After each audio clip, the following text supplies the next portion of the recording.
করি তুই তুই ফিরে এসেছিস আমার কাছে।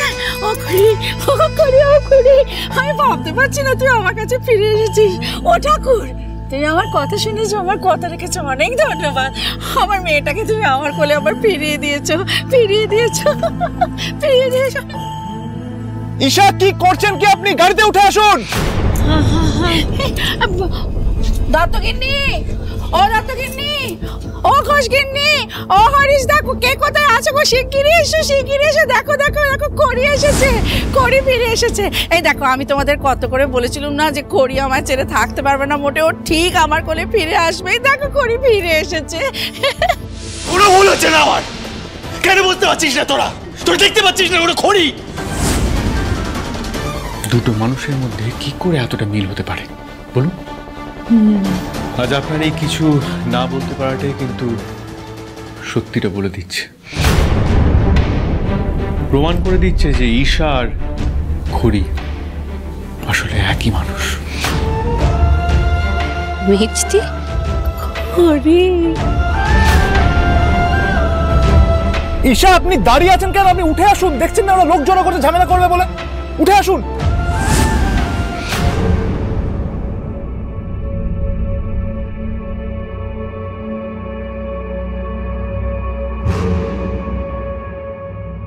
ও চন্দা, তুমি এসব কি বলছো?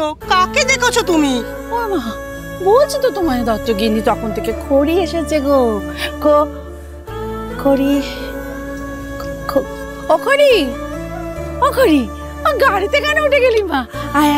আয় না, আয় এখানে। এই দেখ না, এরা সবাই তোকে দেখতে এসেছে। আয় ও খড়ি। কি বলছেন চন্দ্রাবতী? খড়ি এখানে কোথা থেকে আসবে? আচ্ছা কেন বলো দেখিনি, তুমি আমার কথা কেউ বিশ্বাস করছো না? আমি তো বলছি খড়ি এসেছে। খড়ি গাড়িতে বসে আছে, বিশ্বাস না হয় আমার সঙ্গে এসো। ও খড়ি। মাও ঈশাকে মিষ্টি ভাবছে।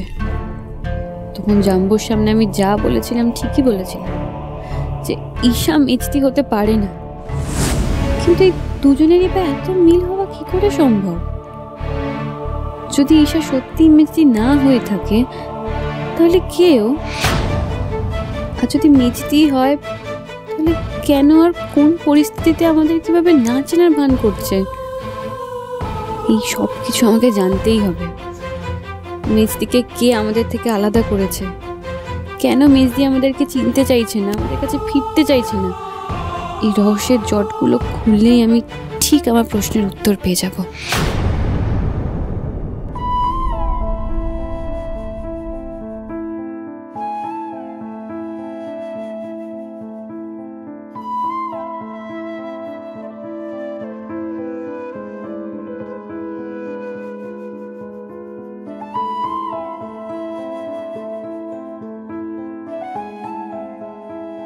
হ্যাঁ, আমি ডেকেছিলে?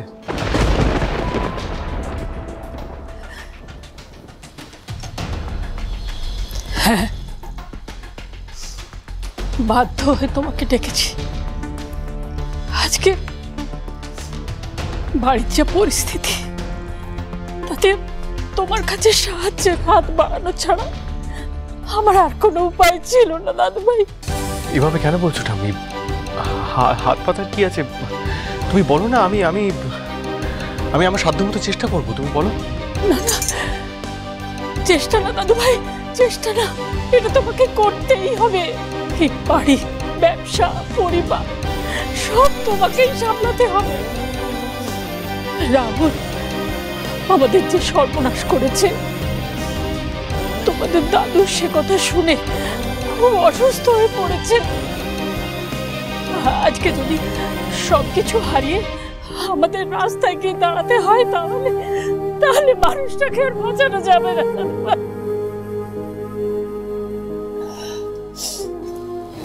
তবে বিশ্বাস, তোমার মতো দায়িত্ববান ছেলে আমাদের পরিবারে থাকতে আমাদের পূর্বপুরুষের এত বছরের ব্যবসা কখনো ডুবতে পারে না, কখনো না।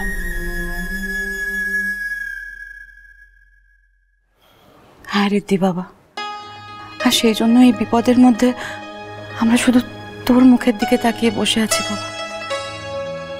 আমরা সবাই তোকে খুব ভরসা করি। আমরা জানি যে যদি কেউ এই বিপদ থেকে আমাদের উদ্ধার করতে পারে সেটা শুধু তুই বাবা, আর কেউ না।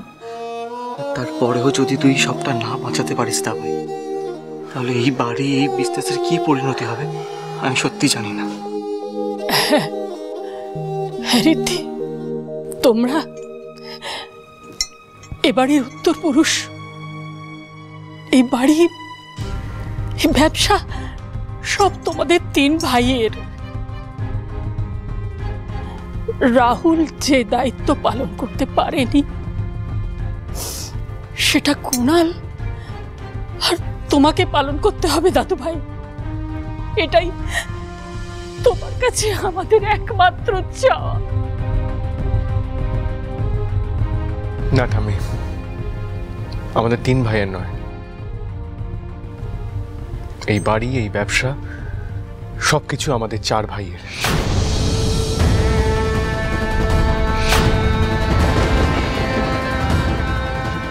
এই 1 বছরে আমি বুঝেছি যে 1 বছর আগে যে অঘটন ঘটেছিল সেটা ঘটতো না যদি না 25 বছর আগে দাদু মেজকাকে এ বাড়ি থেকে বের করে দিত। আমি জানি 1 বছর আগে আমার আর খড়ির সাথে ওই জঙ্গলে যে অঘটন ঘটেছিল তার সাথে মেজকার একটা বড় লিঙ্ক আছে। মেজকার জন্য এই পরিবারটা তছনছ হয়ে গেছিল। আর শুধু তাই নয়, এই পরিবারটা এক বউ আর এক নাতিকে হারিয়েছিল।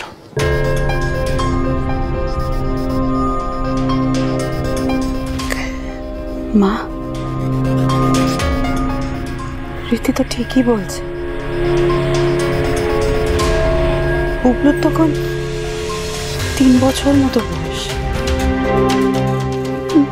মেজদি ওকে নিয়ে মেজদার সাথে এই বাড়ি ছেড়ে চলে গেল। তারপর থেকে এতগুলো বছর ওরা কোথায় আছে, কি করছে, কেমন আছে আমি তো সত্যি জানি না। আর খুব সত্যি করে বলতে গেলে আমরা কেউ জানার চেষ্টাও করিনি রীতি। ফ্যাক্ট এটা। মা, এটা তো আমরা ঠিক করিনি মা, আমরা তো অন্যায় করেছি না ওদের সাথে। আর এই কারণেই আমি ঠিক করেছি এই সিংহরায় বাড়িতে, এই প্রজন্মে দেবাংশু সিংহরায় আমি আর হতে দেব না। আমাদের যা কিছু আছে ন্যায্যভাবে আমাদের 3 ভাইয়ের নয়, আমাদের 4 ভাইয়ের হবে। কিন্তু রীতি, এখন এত বছর পর তুই ওদের খুঁজবি কোথায়? জানি না কি করে সব করব, কিন্তু আমি এটা জানি যে এই পরিবারকে আমি এক করবই। আমি ওদের ফিরিয়ে আনবই, সবাইকে। ঠিক করি যেমনটা চাইতেন, পরিবারের সবাই একসাথে থাকবে, যাতে উনি ফিরে এলে এটাই দেখেন এই পরিবার একত্রিত হয়েছে।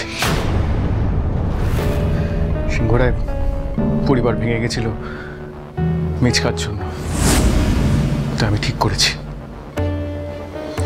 এই পরিবারের প্রত্যেকটা সদস্যকে আমি ফিরিয়ে আনবই। সিংহরায় পরিবারকে সম্পূর্ণ করব। যে শত্রুতা সিংহরায় পরিবারের সুখ, শান্তি, আনন্দটুকু কেড়ে নিয়েছে সেটা আমি শেষ করব। শেষ করবই আমি। কি রে, কথা বলছিস না কেন রে আমার সাথে? রাগ করে আছিস তুই? মার উপর রাগ করে আছিস? কথা বলবি না তুই আমার সাথে? ও করি নেবে, আয় না মা, আয় না, আয় না, আয় না। এনাফ! কি করছো মইনা? আরে এরা সব ইচ্ছা করে এখানে দাঁড়িয়ে আছে, এসব করছে, মেয়ে করে টাকাটাই করাটা সব স্ক্যাম একটা। এখন টাকা ডিমান্ড করবে, না দিতে পারে গাড়ি ভাঙচুর করবে। এখান থেকে খুঁড়ে আমাদের বেরোতে হবে। চলো চলো। ওখানে যাস না মা, ওখানে আমার কথা নেবে না।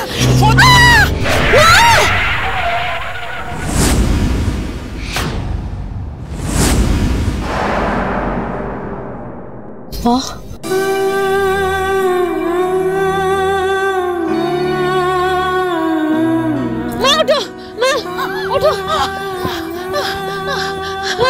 ঈশা, 1 মিনিট। কি বলে ডাকলেন আপনি ওনাকে? মা?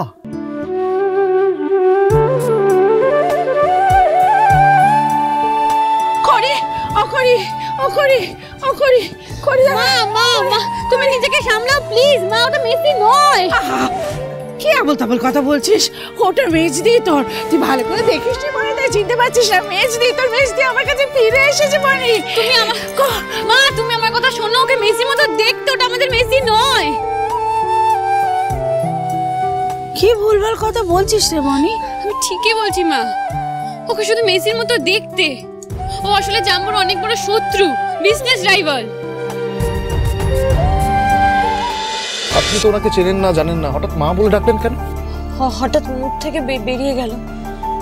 আসলে উনি বোধহয় আমাকে নিজের মেয়ে ভাবছিলেন, আর বারবার ওই একই নামে আমাকে ডাকছিলেন, খড়ি খড়ি খড়ি।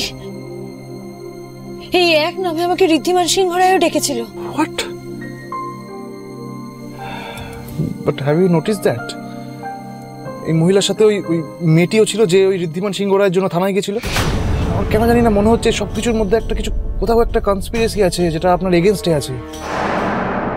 ইয়েস ঈশা, সবাই মিলে আপনাকে হ্যারাস করার চেষ্টা করছে যাতে আপনি নিজের কাজে ফোকাস করতে না পারেন ঠিক করে। তাছাড়া ঋদ্ধিমান সিংহ রায়েরই বা কি দোষ? আপনার মতো প্রিটি হট একজন বিজনেস ওম্যানকে নিজের রাইভাল হিসেবে সামনে পেয়েছে, যে কেউ হলেই তার প্রেমে পা পিছলে যেতে পারে, তাই না? Please Mainak, this is not funny. আমি খুব ডিস্টার্ব হয়েছি। Okay okay, I was joking, I am sorry. Bonny, এসব কি আবল তাবল কথা বলছিস তুই? কি করে বলছিস বনি? ও আমার খড়ি নয়? কি করে হতে পারে ও আমার খড়ি নয়?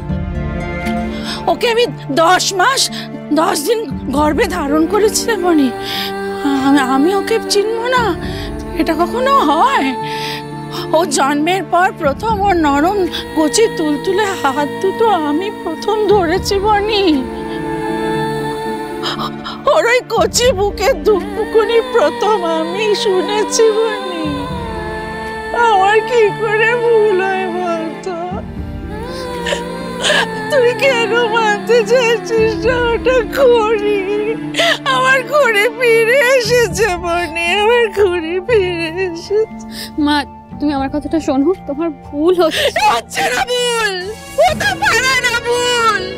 মা কখনো সন্তানকে চিনতে ভুল করে না বনি, করে না। আমি ওকে একটুখানি ছুঁলাম তো, একটুখানি ছুঁলে আমি বুঝতে পেরেছি ওটাই আমার মেয়েটা, ওটাই আমার খড়ি। ঠাকুর আমার কথা শুনেছে, আমাকে আমাকে আমাকে আমাকে আমার সন্তানকে ফিরিয়ে দিয়েছে আমার কোলে। ও বনি, তুই কেন ভাবছিস যে আমার খড়ি ফিরে এসেছে বনি? আমার খড়ি আমিও তো মনে প্রাণে চাই মা যে মেজদি ফিরুক। ঈশা যদি সত্যি আমার মেজদি হয় তাহলে আমাদের সবার এতদিনের প্রার্থনা সত্যি হয়ে যাবে মা। কিন্তু চোখের সামনে ওর যে রূপ দেখছি আমি, তাতে কিছুতেই মেজদির সঙ্গে আমি মেলাতে পারছি না মা। কারণ আমি জানি আমার মেজদি কোনোদিনও জাম্বোর ক্ষতি চাইতে পারে না, কিছুতেই না।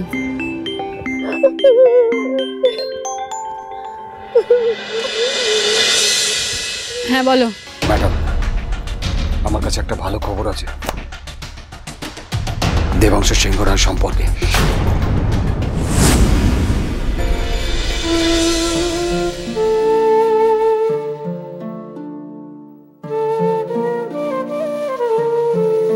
দা ভাই, ভট্টাচার্য বাড়িতে খড়ির আকাশ সবকিছু এই ট্রাঙ্কের মধ্যেই ছিল, তা আমি পুরো ট্রাঙ্কটা নিয়ে চলে এলাম। ভালো করেছিস, সব কটা আঁকাই আমাদের লাগবে। স্মৃতি, তুই এক্স্যাক্টলি কি করতে চাইছিস বলতো? তুই জানিস আমাদের হাতে আর সময় নেই, মাত্র 2 দিন বাকি। আর তুই এই সময়ের পুরনো ছবিগুলো কেন দেখতে বসলি?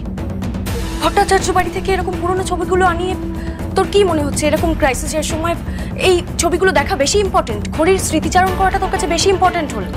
ফার্স্টলি তানি, খড়ি আর খড়ির মেমোরিজ দুটোই আমার কাছে ইম্পর্টেন্ট। আর সেকেন্ডলি ওনার স্মৃতিচারণা করার জন্য আমি ছবিগুলো দেখছি না, ব্যবসাটা বাঁচানোর জন্য করছি। মানে না, মানে খড়ি ব্যবসা কি করে বাঁচাবে? কি বলছিসটা কি তুই? কারণ খড়ির ডিজাইনগুলো, এই ডিজাইনগুলোই এখন আমাদের ব্যবসা বাঁচাতে পারে। কুনাল কুনাল পিটার ইন্ডিয়া আসছেন, আর তুই ওনার পার্টনারের সাথে কথা বল। We want to get in touch with him. আমি ওনার সাথে কাজ করতে চাই। এই প্রজেক্টটা করলে it be good for us and I think I can convince him. কিন্তু দাবাই তুই বুঝতে পারছিস না, আমরা ডিজাইনস কোত্থেকে পাবো? আর তুই তো জানিস মিস্টার পিটার কতটা খুঁতখুঁতে। ওনাকে ইমপ্রেস করার জন্য এত অল্প সময়ের মধ্যে ডিজাইন আমরা কি করে রেডি করবো? রেডি করার দরকার নেই কুনাল, ডিজাইনস রেডি আছে। সেই ছোটোবেলা থেকে করি যে ডিজাইনসগুলো বানাচ্ছেন সেগুলো বেশিরভাগই এই ট্রাঙ্কে রয়েছে। আর আমাদের ব্যবসা বাঁচানোর জন্য এখন এই ডিজাইনসগুলোই কাজে আসবে। I think I can do this. তুই যেভাবে হোক just get in touch with হিম। হ্যাঁ, আমি এক্ষুনি কথা বলছি। সিদ্ধি, আমি তো বলেছিলাম ডিজাইনসগুলো আমি বানিয়ে দেবো, কিন্তু তুই বোধহয় আমাকে একটু ভরসা করতে পারিস না, তাই না? বিষয়টা ভরসার নয় তাই। আসলে কি বলতো, লাস্ট টাইম যখন আমরা পিটারের সাথে কোলাবোরেট করি তখন ওনাকে ইমপ্রেস করার জন্য আমি বাড়িতে একটা লাঞ্চ থ্রো করেছিলাম। পিটার ঝালে হুশাস করতে করতে একেবারে আঙুল চেটে খেয়েছিলেন। ইনফ্যাক্ট প্যাক করে বাড়িতেও নিয়ে গেছিলেন সেই খাবার। He was very impressed. This is exotic, this is amazing food. তুমি খুব ভালো রান্না করো। Can I take some for my wife? She loves spicy food. তারপর আমরা আমাদের ডিজাইনস ওনার সামনে প্রেজেন্ট করেছিলাম। কি আর বানানোর ডিজাইনস ওনার একদম পছন্দ হয়নি।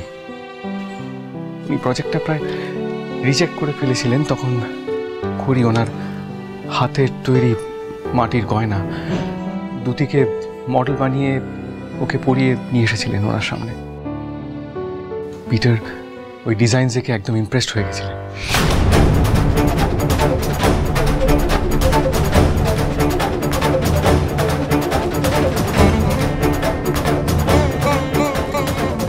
এগুলো কে বানিয়েছে? আমি। এক্সিলেন্ট, এরকম আগে আমি কোনোদিন দেখিনি। I loved it. তারপর থেকেই আমরা ওনার সাথে কাজ করি।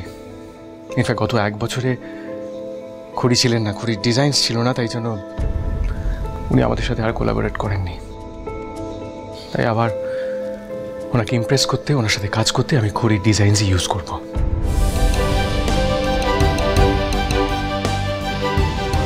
কিরে মা, খুব ক্লান্ত লাগছে তাই না? না ভালো না, আর কোনো ক্লান্তি নেই। এই তো বাড়ি ফিরে এসেছি, তোমার কাছে ফিরে এসেছি, আর আমার কোনো ক্লান্তি নেই। আমি একদম ঠিক আছি। কোথায় ঠিক আছিস তুই? তোর তো চোখ মুখ একদম শুকিয়ে গেছে। দাঁড়া, একটু দুধ গরম করে নিয়ে আসি, খা, ভালো লাগবে। চিন্তা নেই, অল্প একটু চিনি দেবো, নিয়ে আসি। দাঁড়া,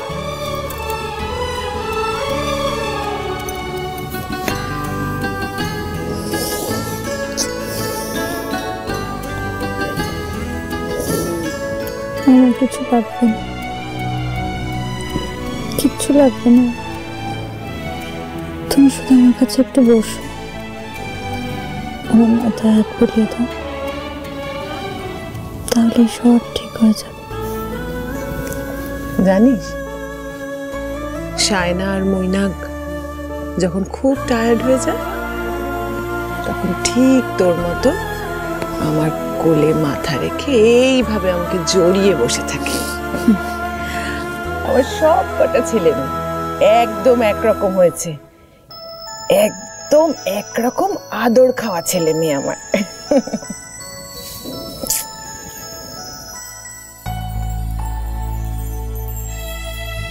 আচ্ছা শোনো শোনো শোনো শোনো, এই 2 দিন তোমার উপর দিয়ে অনেক ধকল গেছে।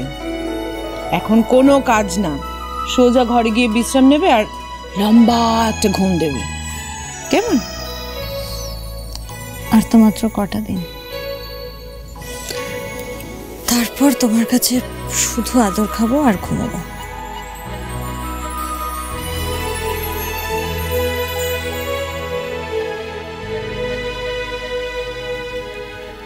ওই সিংহরায়দের সব কিছু আগে আমি নিজের হাতের মুঠোয় করে নিই, তারপর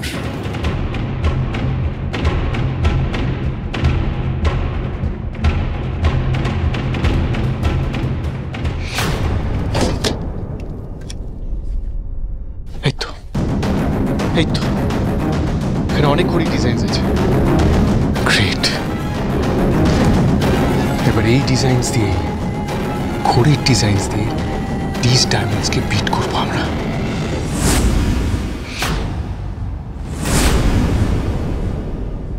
উনি সেবার আমাদের ডিজাইন থেকে খুব ইমপ্রেসড হয়েছিল। আমরা যদি আবার একসাথে it could have a collaboration. Rahul তার আগে সব কিছু বিক্রি করে 7 সমুদ্র 13 নদীর ওপারে পাড়ি দেবে। আপনার ওয়াইফ এক্সপায়ার করার পর থেকে একটার পর একটা টেন্ডার আপনারা হারিয়েছে। আমরাও আর নতুন করে এই জুয়েলার্সে ইনভেস্ট করতে চাই। আর আমি যদি বলি এই প্রজেক্টের জন্য ঘড়ির ডিজাইন দিয়ে সিংহরায় জুয়েলার্স আপনাদের দেবে, এটা কি করে পসিবল?